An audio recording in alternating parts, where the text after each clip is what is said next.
Subscribe करिए हमारे channel target UP TET CTET को और बेल आइकन को दबाइए।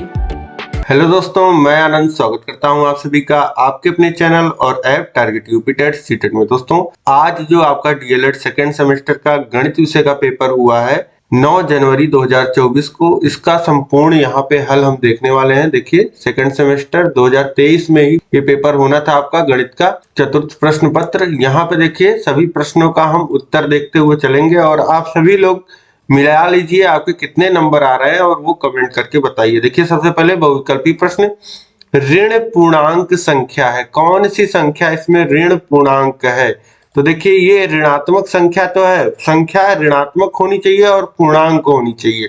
तो ऋणात्मक पूर्णांक संख्याएं कौन कौन सी होती हैं? माइनस इंफिनिटी से लेकर के इस तरीके से -5, -4, -3, -2, -1, इस तरीके से ये हो जाता है आपका ऋणात्मक पूर्णांक। और आगे ये पूर्णांक संख्याएं 0, 1, 2, 3, 4 इस तरीके से होती हैं। तो इसमें देखिए ऋणात्मक पूर्णांक कौन सा होता है आपका? ऋण 5 यहाँ पे दिया गया है, ऑप्शन 2 में ये सही हो जाएगा। शून्य भी देखिए ना तो धनात्मक होता है ना ऋणात्मक, और ये करणी में ऋण 7 जो है ये तो आपका पूर्णांक नहीं है और ये भी भिन्न में है। तो इस तरीके से ऑप्शन 2 जो हो जाएगा सही हो जाएगा। इसके बाद देखिए 9, 12, 18 का लघुत्तम समापवर्तक लासा निकालना है। तो इस तरीके से लिख लीजिए, 9, 12 और 18 को लिख लेंगे। अब लासा निकालने के लिए हम भाग देंगे। तो देखिए 2 से भाग जा रहा है तो 2 से भाग करिए, जिन संख्याओं में जा रहा है 6 और 9, फिर 2 से भाग करेंगे, अभी 6 में जा रहा है तो ये 9, ये 3, ये 9। अब देखिए 3 से भाग जाएगा तो 3 से ले जाएंगे, ये 3 हो जाएगा, ये 1 हो जाएगा, ये 3 हो जाएगा, फिर 3 से भाग ले जाएंगे तो सभी संख्याएं 1 हो जाएंगी। अब यहाँ पे लासा क्या हो जाएगा? लासा हो जाएगा आपका 2 गुणे 2 यानी कि 4 और 3 गुणे 3 यानी कि 9, 9 चौक 36, जो लासा आपको मिल जाएगा 36। ऑप्शन 2 जो हो जाएगा ये बिल्कुल सही हो जाएगा। इसके बाद देखेंगे तीसरा जो प्रश्न आपसे पूछा था, निम्नलिखित में से कौन सा परिमेय संख्या नहीं है? इस नहीं पे ध्यान दीजिए, परिमेय संख्या नहीं है। अब देखिए 22/12 परिमेय संख्याएं क्या होती हैं जिसको हम p/q के रूप में व्यक्त कर सके?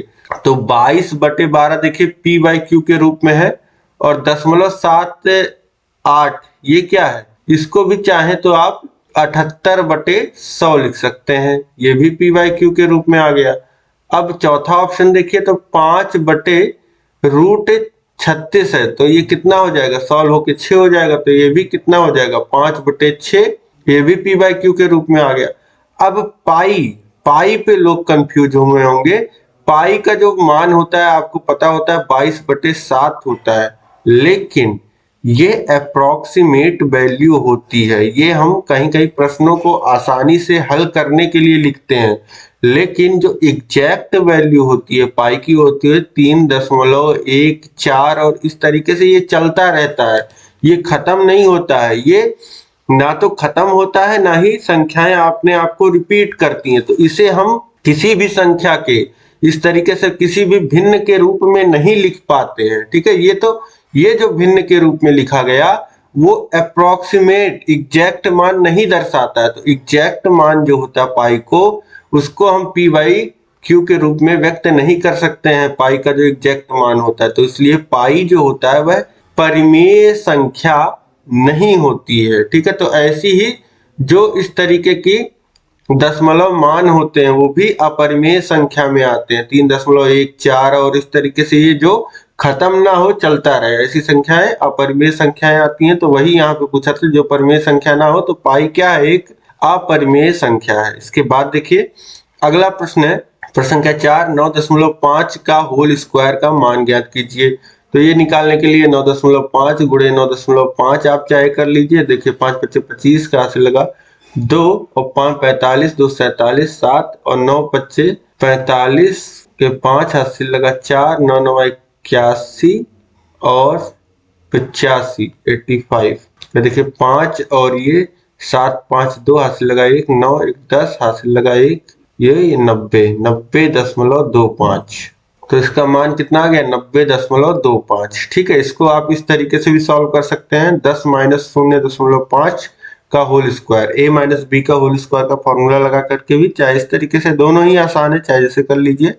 अब देखिए क्वेश्चन नंबर 5 है, वर्ग 40 से 50 का मध्य बिंदु वर्ग चिन्ह है। तो किसी भी वर्ग का मध्य बिंदु अगर निकालना है तो आप उसकी जो निम्न सीमा है, निम्न सीमा क्या है 40 और उच्च सीमा क्या है 50, दोनों को जोड़ दीजिए और उसमें 2 से भाग दे दीजिए।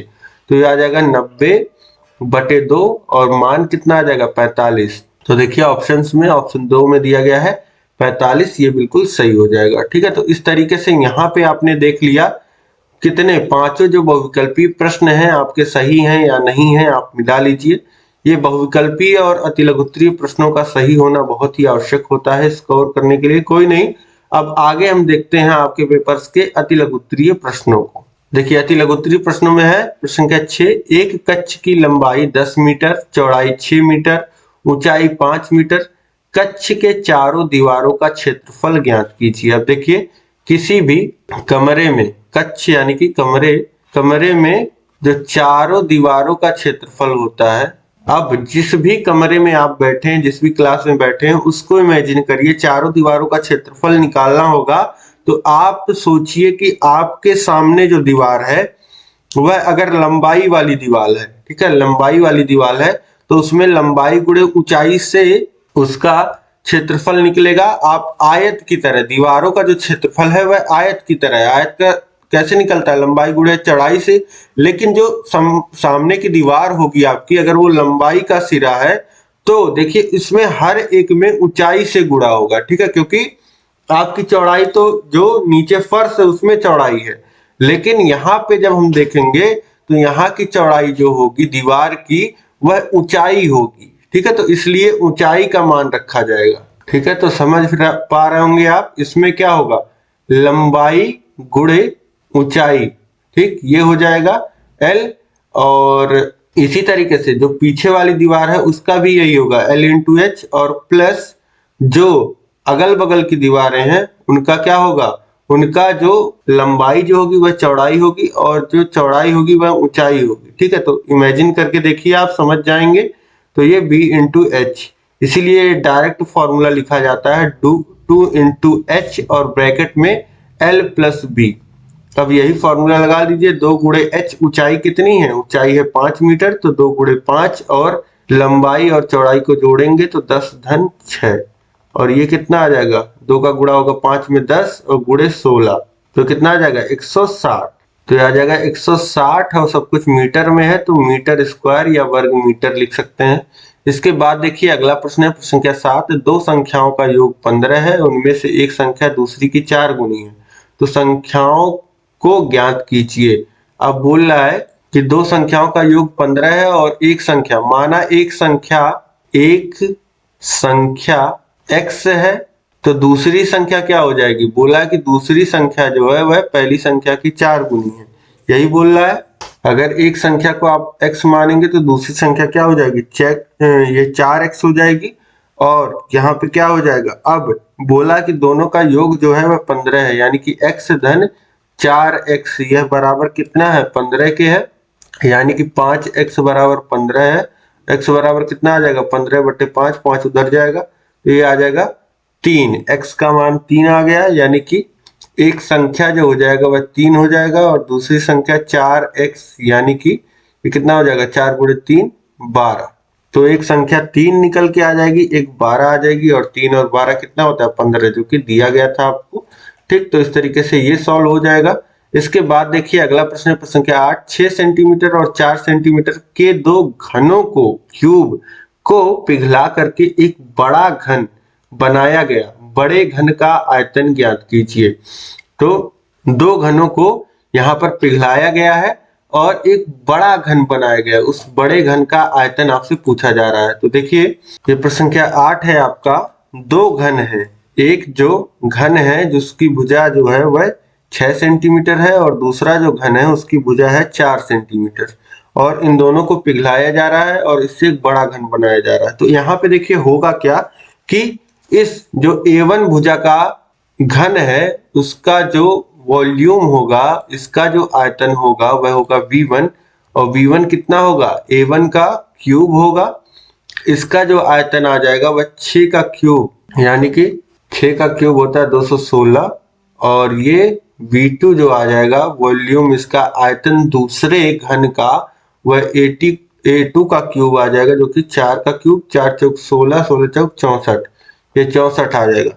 अब ये इतने आयतन के घन हैं, इन दोनों को पिघलाया जाएगा तो आयतन इन दोनों का जुड़ जाएगा और जो नया घन बनेगा वह, उसका जो आयतन होगा वह इन दोनों के आयतनों के बराबर होगा। यानी कि जो बड़ा घन बनेगा, मान लेते उसका भुजा अगर A3 है तो उसका जो वॉल्यूम होगा V3, A3 का जो वॉल्यूम होगा, आयतन होगा V3, वह बराबर होगा V1 प्लस V2 के।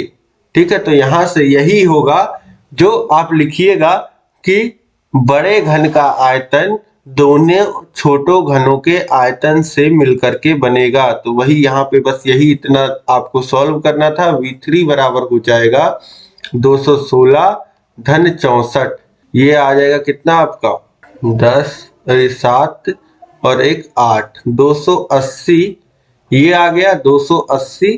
ठीक, तो बड़े घन का जो आयतन आ जाएगा वही इतना आ जाएगा 280 सेंटीमीटर क्यूब। तो इतना ही आपको निकालना था। यहाँ पे भुजा निकालने को भी कह सकता था, लेकिन आपका ये अति लघुत्तरी का प्रश्न है, तो इसको कितना हो जाएगा, ये 280 घन सेंटीमीटर। इसके बाद देखिए अगला प्रश्न है आपका प्रश्न संख्या 9। ये लिखा हुआ है, देखिए x धन 1/a और दूसरे ब्रैकेट में x माइनस a, इतना ही लिखा गया है जितना मैं यहाँ पे देख पा रहा हूं। इसी को आपको बोला है हल कीजिए। तो इसको हल करने में क्या करना है आपको, जब पहले से देखिए दो बीजीय व्यंजक समझ लीजिए कि आपस में गुणा हो रहा है, तो इसको गुणा आप कर दीजिए।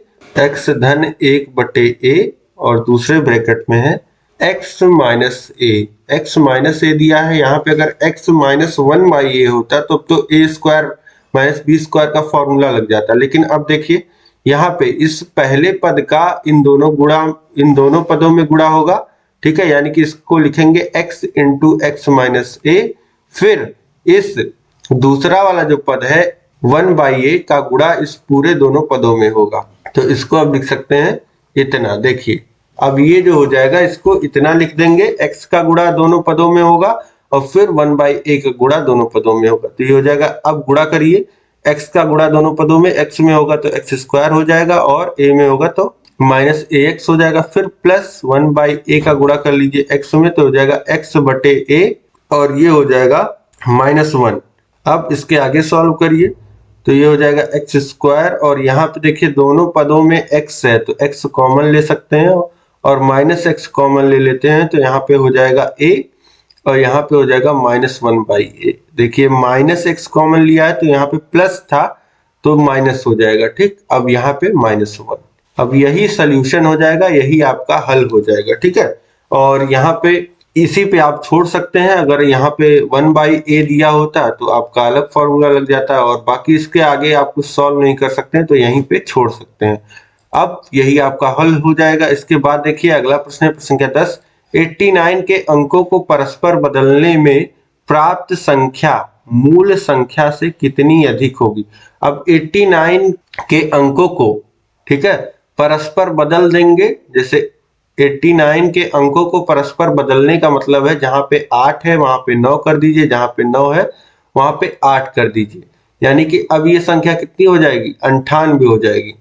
89 से 98 हो गया। अब बोल रहा है कि जो प्राप्त संख्या है वह मूल संख्या से कितनी अधिक है। मूल संख्या क्या है हमारी 89 है और प्राप्त संख्या कितनी है 98। तो 98 में से 89 घटा लेंगे तो ये कितना आ जाएगा, 9 आ जाएगा। यानी कि ये संख्या जो है वह 9 अधिक है, ये आप लिख सकते हैं। इसके बाद देखिए अगला प्रश्न प्रश्न संख्या 11। एक साइकिल के पहिए की त्रिज्या 21 सेमी है और 100 चक्कर लगाने में पहिया कितनी दूरी तय करेगा। अब देखिए ये वृत्त का प्रश्न है, इसमें आप इमेजिन करिए, अगर ऐसे प्रश्न आप करके गए होंगे तो तुरंत आपने कर लिया होगा। लेकिन एक पहिया देखिए इस बिंदु से ए बिंदु से चलना शुरू किया और फिर इस तरीके से यहाँ पे इस तरीके से ए बिंदु घूम के फिर यहाँ पे ए बिंदु आ गया, तो यही एक चक्कर होता है। और यह एक चक्कर आप देखेंगे तो परिधि के बराबर होता है, परिधि के बराबर होता है, यानी कि परिधि कितना होता है आपका 2 पाई r होता है। तो 2 इंटू पाई, पाई होता है 22/7 और गुणे r कितना है, त्रिज्या, साइकिल के पहिए की त्रिज्या है 21 सेंटीमीटर। तो ये हो गया 21। अब 7 से काटिए 21 को, 3 बार में कट जाएगा। अब देखिए यहाँ पे गुणा करा लीजिए, तो ये देखिए 44 गुणे 3 हो जाएगा और गुणा करेंगे 3 चौक 12 हासिल लगाइए, 3 चौक 12 1 13, 132 सेंटीमीटर। यानी कि एक चक्कर में जो पहिया चलेगा वह परिधि के बराबर चलेगा और कितना चलेगा, 132 सेंटीमीटर चलेगा। एक चक्कर में 132 सेंटीमीटर चल रहा है तो 100 चक्कर में कितना चलेगा, 132 गुणे 100। ठीक, तो जो दूरी तय करेगा 132 गुणे 100 यानी कि 13,200 सेंटीमीटर ये दूरी तय करेगा। 100 चक्कर में पहिया कितनी दूरी तय करेगा, 13,200 सेंटीमीटर। ठीक है, सब कुछ सेंटीमीटर में दिया है तो आपका उत्तर भी सेंटीमीटर में आ जाएगा। तो इस तरीके से ये आपका आंसर हो जाएगा। अब इसके बाद जो है वह हमारे लघुत्तरीय प्रश्न स्टार्ट होंगे। उम्मीद है कि सभी प्रश्न यहाँ तक आपने सही किए होंगे। अब देखिए प्रश्न संख्या 12 है, निम्नलिखित आंकड़ों के लिए 5 का वर्ग अंतराल लेकर के संचयी बारंबारता सारणी बनाइए। संचयी बारंबारता सारणी बस बनाना है।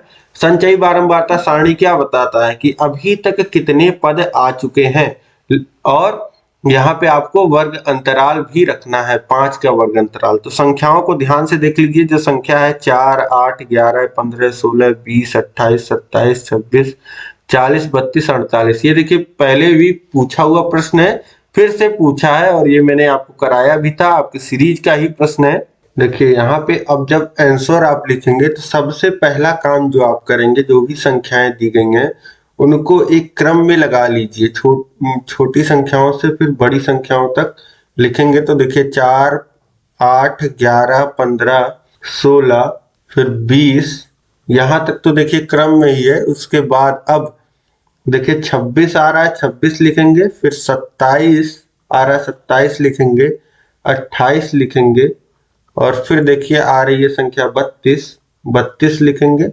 फिर 32 के बाद देखेंगे आप 40 आ रहा है, 40 के बाद 48 आ रहा है। गिन लीजिए कुल संख्याएं जो हैं 4, 4, 8, 4, 12 संख्याएं आपको दी गई हैं।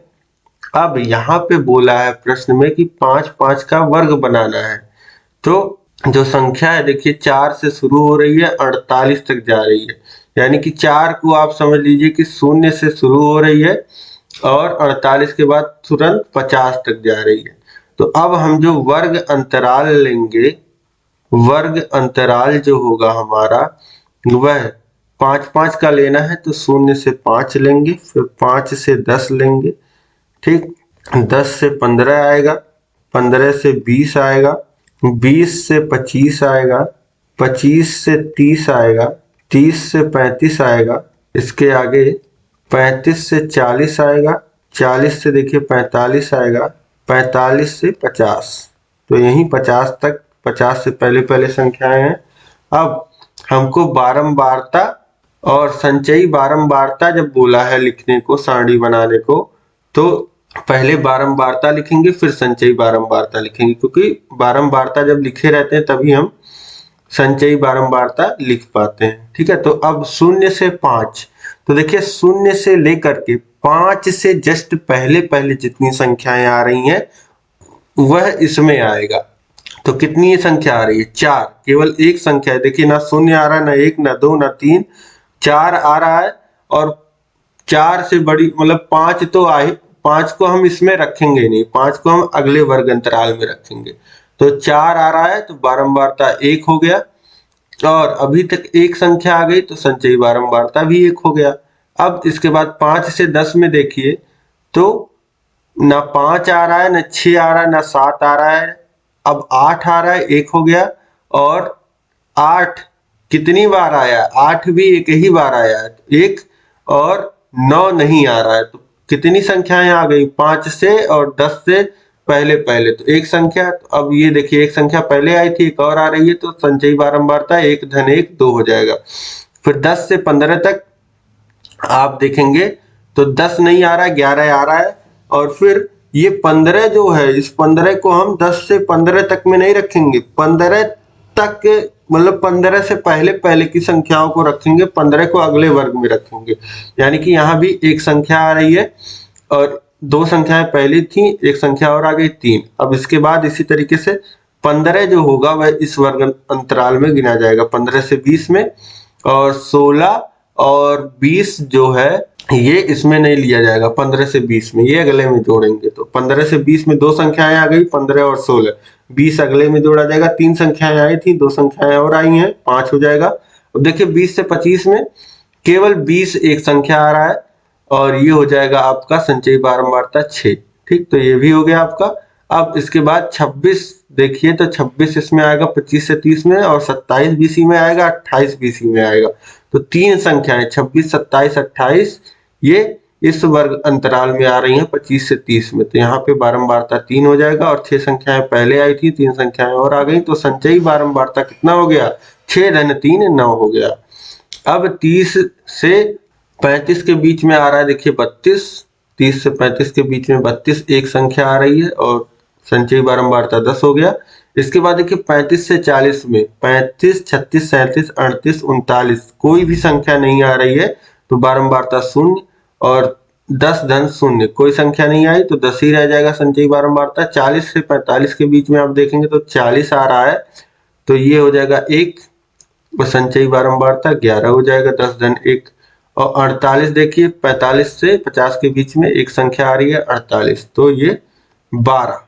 टोटल जो है बस 12 संख्याएं हैं। संचयी बारंबारता भी हमको 12 मिल गया, मतलब सारी संख्याएं हमने कंसीडर कर लिया है। और यहाँ तक यही बनाना था आपको। ठीक है, ये 2 नंबर की आपकी पूरी सारणी थी। 2 नंबर अगर इस तरीके से आपने बनाया होगा तो आपका बिल्कुल सही है। ठीक है, और अगर आपने बिना बारंबारता के भी बना दिया होगा, केवल संचयी बारंबारता सारणी बोला था, तो भी सही है, कोई दिक्कत नहीं है। लेकिन ये है कि बारंबारता अगर आप बीच में लिख देते हैं तो ये इजी हो जाता है। ठीक है, तो आप जोड़िएगा जरूर कितना अंक आपका आ रहा है। देखिए प्रश्न संख्या 13 है, एक आयताकार मैदान का क्षेत्रफल 0.75 हेक्टेयर है। यदि इस मैदान की एक भुजा 250 मीटर तो दूसरी भुजा ज्ञात कीजिए। आपको पता है आयताकार मैदान है, तो इसका क्षेत्रफल क्या होगा? a इंटू बी होगा, और बोला है कि क्षेत्रफल पहले बोल दिया है, हेक्टेयर में दिया है, और भुजा जो है वह मीटर में दिया है। तो सबसे पहले इस 0.05 हेक्टेयर जो है इसको हम मीटर स्क्वायर में कन्वर्ट करेंगे। तो देखिए 1 हेक्टेयर में होता है 10,000 मीटर स्क्वायर। ठीक, तो 10,000 से गुणा कर देंगे तो 2 शून्य तो इसमें चला जाएगा, और ये हो जाएगा 7500 मीटर स्क्वायर। और एक भुजा आपको दिया गया है, एक भुजा है 250 और दूसरी भुजा आपको निकालना है। तो अब b बराबर लिखना चाहें अगर, तो 7500 भागा 250। अब ये देखिए 0 से 0 कटेगा, 25 से काटेंगे 75 को 3 बार में, और एक 0 बचा है, तो दूसरी भुजा कितनी आ जाएगी? 30 मीटर। जो दूसरी भुजा हो जाएगी वह 30 मीटर की हो जाएगी। ठीक, तो समझ गए आप। जो आयताकार मैदान जिसका क्षेत्रफल 0.75 हेक्टेयर है, उसकी एक भुजा अगर 250 मीटर है तो दूसरी भुजा कितनी होगी? 30 मीटर की होगी। इसके बाद अगला प्रश्न देखिए, प्रश्न संख्या 14 है। देखिए लिखा है x गुणे ब्रैकेट में y माइनस जेड बराबर xy माइनस xz को सत्यापित कीजिए, जहां x का मान 2/3 है, y का मान 5/2 है और z का मान -3/2 है। अब आपको दर्शाना है, क्या सत्यापित करना है, क्या दर्शाना है यहाँ पे, कि जो x गुणे ब्रैकेट में y माइनस जेड है वह बराबर है x y minus x z के। ठीक, तो आप ये कैसे दर्शा सकते हैं? आप ये दर्शा सकते हैं, बाएं पक्ष का मान निकाल लीजिए जो दिया है एक्स वाई जेड का मान उस पे, और दाएं पक्ष का मान निकाल लीजिए इसी मान पे जो एक्स और वाई और जेड का मान दिया गया है। अगर दोनों मान बराबर आते हैं तो यह सत्य साबित हो जाएगा कि इसके बराबर इतना होता है, मतलब कि ये बाएं पक्ष बराबर दाएं पक्ष होता है। ठीक, तो यही आपको निकालना है। तो चलिए देखते हैं। जो समीकरण आपको दिया गया है वह दिया गया है x into y minus z, और फिर ये है एक्स वाई और माइनस एक्स जेड। ठीक, ये हो गया। अब सॉल्व करते हैं हम लोग। यहाँ पे आप लिख सकते हैं बायां पक्ष या LHS और एक्स वाई जेड की जो वैल्यू दी गई है वो लिख लीजिए। एक्स की वैल्यू दी गई है 2/3, वाई की जो वैल्यू दी गई है वह 5/2 दी गई है। y बराबर 5/2 और z बराबर -3/2। तो जो लेफ्ट हैंड साइड है वह है x into y minus z. अब यहाँ पे वैल्यूज रखिए, x की वैल्यू है 2/3 और गुणे ब्रैकेट में है y 5/2 माइनस z की जो वैल्यू है वह नेगेटिव में है -3/2। तो इसको अलग से हम लोग लिख लेंगे -3/2। ठीक, ये अलग ब्रैकेट लगा देंगे। अब यहां से सॉल्व करिए 2/3। अब पहले ब्रैकेट वाला सॉल्व होगा। देखिए अब 5/2, ये ब्रैकेट खुलेगा तो माइनस का गुणा माइनस में होगा, प्लस हो जाएगा तो ये हो जाएगा 3/2। अब जोड़ लीजिए तो 2/3 गुणे, अब देखिए हर समान है तो दोनों जो है वह जुड़ जाएंगे अंश, 5 धन 3 हो जाएगा, 5 धन 3 यानी कि 8/2। अब 8/2 कितना हो जाएगा 4, तो 2/3 गुणे 4 मान आ जाएगा और ये 4 दूनी 8, 8/3 जो कुल मान आ जाएगा वह 8/3 आ जाएगा। ठीक, ये आ गया। अब हम सॉल्व करते हैं राइट हैंड साइड को। राइट हैंड साइड जो कि है x into y minus x into z. अब वैल्यूज रखिए, x की वैल्यू है 2/3 और गुणे y की वैल्यू है 5/2 माइनस x की वैल्यू है कितनी 2/3 और 2/3 रख दीजिए और z की जो वैल्यू है वह नेगेटिव में है तो -3/2 ब्रैकेट में लिख लीजिए। अब ये देखिए 5 दूनी 10, जो अंश का गुणा होगा अंश में हो जाएगा, भिन्नों का गुणा ऐसे ही होता है। तो 2 पच्चे 10 और 3 दूनी 6, ये हो जाएगा और फिर माइनस। अब देखिए माइनस का गुणा माइनस में हो जाएगा, प्लस हो जाएगा, फिर 2 3 6 और बटे में कितना आ जाएगा 6। अब देखिए दोनों हर समान है 6 और ये हो जाएगा 16/6 और इसको ऊपर नीचे कितने से काट दें, इसको 2 से काट दें अगर हम तो ये आ जाएगा 8/3 यानी कि वही वैल्यू आ गई। तो यहां से हम लोग लिख सकते हैं लेफ्ट हैंड साइड बायां पक्ष बराबर दायां पक्ष के। तो इस तरीके से सत्यापित होता है कि इतना बराबर इतना, यही इतना आपको करना था, ये आपका प्रश्न हो जाएगा। ठीक, अब इसके बाद अगला प्रश्न हम देखते हैं। प्रश्न संख्या 15 है, एक फार्म हाउस में x धन 2y पंक्तियां हैं, प्रत्येक पंक्ति में x धन 2y पेड़ लगे हैं। ज्ञात कीजिए फार्म हाउस में कुल कितने पेड़ लगे हैं। यदि x बराबर 3 y बराबर 2 तो फार्म हाउस में पेड़ों की कुल कितनी संख्या है। ठीक, अब यहाँ पे समझिए कि एक फार्म हाउस है और वहां पे x धन 2y पंक्तियां हैं और जो प्रत्येक पंक्ति में पेड़ लगे हैं वह भी x धन 2y है। ठीक, तो पेड़ों की जो संख्या हो जाएगी फार्म हाउस में, जो कुल पेड़ों की संख्या हो जाएगी वह एक पंक्ति में पेड़ों की संख्या और गुणे कुल पंक्तियां दोनों उतना ही है। तो ये हो जाएगा x धन 2y का होल स्क्वायर। ये कुल पेड़ों की संख्या हो गई पहला, और दूसरा x और y का वैल्यू आप रख दीजिए। तो कुल जो है x के वैल्यू 3 के लिए और y की वैल्यू 2 के लिए फार्म हाउस में पेड़ों की कुल संख्या कितनी हो जाएगी। अब यहीं पे रख दीजिए x बराबर 3 और y बराबर 2। x बराबर 3 रखेंगे तो हो जाएगा 3 और 2 गुणे 2 और फिर इसका होल स्क्वायर। कुल पेड़ों की संख्या हमको पता ही है इतनी है, ये कुल पेड़ों की संख्या है। अब ये हो जाएगा 3 धन 4 यानी कि 7 का स्क्वायर और ये हो जाएगा कितना 49, यानी कि कुल पेड़ों की जो संख्या हो जाएगी वह 49 आ जाएगी। तो ये समझ गए होंगे आप। इसके बाद अगला प्रश्न देखिए है प्रश्न संख्या 16, बिंदुओं 0.0,4 0,4 और 6,0 से बने त्रिभुज का क्षेत्रफल ज्ञात कीजिए। तो इस त्रिभुज को अगर आप पहले बना करके देखें, ऐसे बिंदुओं से जनरली बिंदु दिए हुए त्रिभुज का क्षेत्रफल नहीं पूछता है, लेकिन अगर आपको थोड़ा सा भी कोऑर्डिनेट पता हो एक्स और वाई एक्सिस, तो इसको आप तो चाहे ड्रा कर सकते हैं इस तरीके से। ये एक्स और वाई एक्सिस बना लीजिए। अब 0,4 का मतलब क्या होता है? 0 मतलब एक्स एक्सिस और 4 मतलब वाई एक्सिस। ये देखिए आपका होता है वाई एक्सिस और ये होता है एक्स एक्सिस। और ये देखिए 0 मतलब कि इसी एक्स जो है वह 0 है, तो एक्स 0 कहाँ होता है? इस पूरे वाई एक्सिस पे एक्स 0 होता है। 0,4 कहाँ पड़ेगा? एक्स पे 0 चलिए और वाई पे 4 चल दीजिए, तो ये आपका हो जाएगा 0,4। ये जो बिंदु होगा वह 0,4 होगा। इसी तरीके से एक्स 0,4 नीचे होगा, नीचे ऋणात्मक होता है, तो 0,4 ये बिंदु होगा। और आपसे क्या कहा है? 6,0, 6 एक्स पे 6 चलिए और वाई पे 0 रहिए, मतलब ऊपर नीचे कहीं नहीं जाना है, वाई एक्सिस पे रहना है। तो ये 6,0 आपका यहाँ कहीं हो जाएगा। ठीक, अब इन बिंदुओं को मिला दीजिए। इन बिंदुओं को आप मिलाएंगे, इन 3 बिंदुओं को मिला लीजिए, आपको एक त्रिभुज मिल जाएगा यहाँ पे। ठीक, एक त्रिभुज मिल जाएगा। ये 4 होगा, ये 4 होगा और ये जो है ये 6 सेंटीमीटर लंबा है। तो ये 4 और ये 4 8 हो जाएगा टोटल।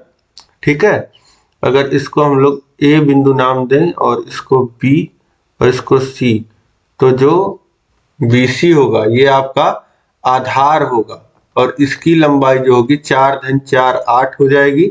और जो इसको अगर O बिंदु नाम दें तो ये जो AO होगा यह आपका ऊंचाई हो जाएगा। और ऊंचाई कितना होगा? ऊंचाई है 6। ठीक, अब त्रिभुज का क्षेत्रफल आपको पता है 1/2 आधार गुणे ऊंचाई, यही होता है। अब तो ये कितना हो जाएगा? 1/2 आधार कितना है? आधार है 8 गुणे ऊंचाई कितना है? 6। तो ये हो जाएगा हाफ इंटू 2 से, अब भाग कर दीजिए 8 में, 4 आ जाएगा और 4 का गुणा करेंगे 6 में, तो 4 × 6 = 24। तो वैल्यू कितना आ जाएगा? 24। और यहाँ पे देखिए कुछ इकाई नहीं दिया है, तो बस 24 आप लिख करके छोड़ सकते हैं या इकाई वर्ग लिख सकते हैं, तो जो क्षेत्रफल आ जाएगा वह 24 आ जाएगा।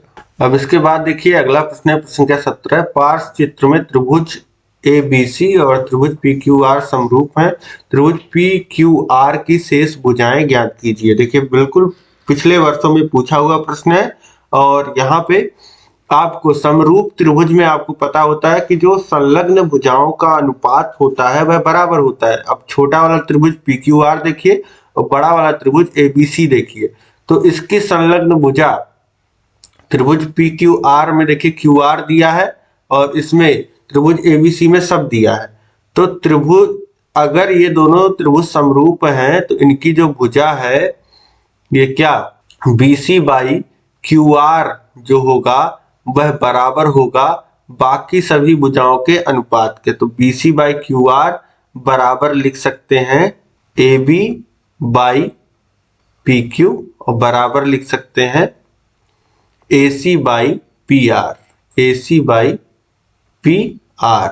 अब देखिए अब इसको लिख सकते हैं BC/QR बराबर AB/PR होगा। अब BC का मान कितना है? BC का मान है 3 और QR का मान है 1.5, 1.5। और AB का मान कितना है? AB का मान है 2 और PQ का मान हमको निकालना है। ठीक है, क्योंकि त्रिभुज PQR की बाकी भुजाएं निकालने को बोला है। तो ये हो जाएगा 2 बराबर 2/PQ और PQ बराबर हो जाएगा, PQ बराबर सॉल्व करेंगे अब, तो ये हो जाएगा 2/2 यानी कि PQ का मान 1 आ जाएगा। PQ का मान 1 आ गया। और इसी तरीके से अब AC/PR भी लिख सकते हैं, किसके बराबर? AC/PR बराबर लिख सकते हैं BC/QR।